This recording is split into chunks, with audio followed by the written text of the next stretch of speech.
xibaar yu wér te wóor ca tàng ba abonnez-vous pour ngeen di mën di jot suñuy vidéo. dal leen ak jàmm seen chaîne bii di Buzz 221 HD ki di Mamadou Lamine Dianté di directeur général di Haut Conseil di dialogue social ginnaaw ba Abdoul Nguer demee ba OFNAC daal di fay déposer akub plainte jëmale ko ci coowal blanchissement d'argent bu toll ci 81 milliards de francs CFA te mu daal di sabab ñu daal di tëj Farba Ngom ak Tahirou Sarr te ne lu sabab mu daal di déposer plainte boobee biir OFNAC moom mooy que ne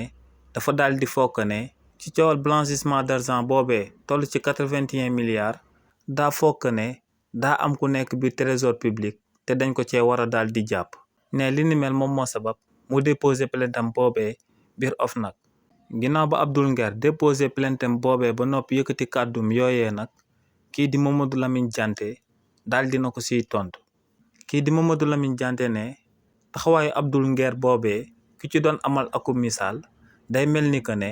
nga daal di dëkk ci akub koñ nga xëy fajarteel dégg ay xale yu ndaw di wax que ne école publique bi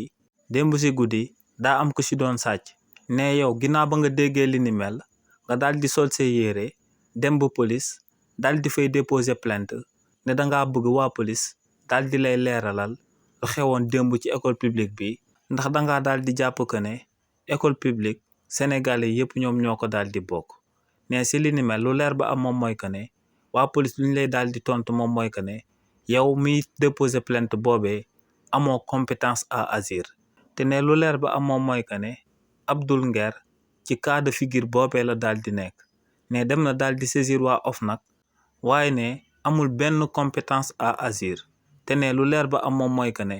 plainte boobee mu daal di jébbal waa OFNAC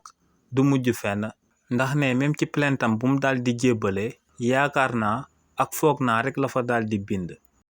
xibaar yu wér te wóor ca tàng ba abonnez-vous pour ngeen di mën di jot suñuy vidéo.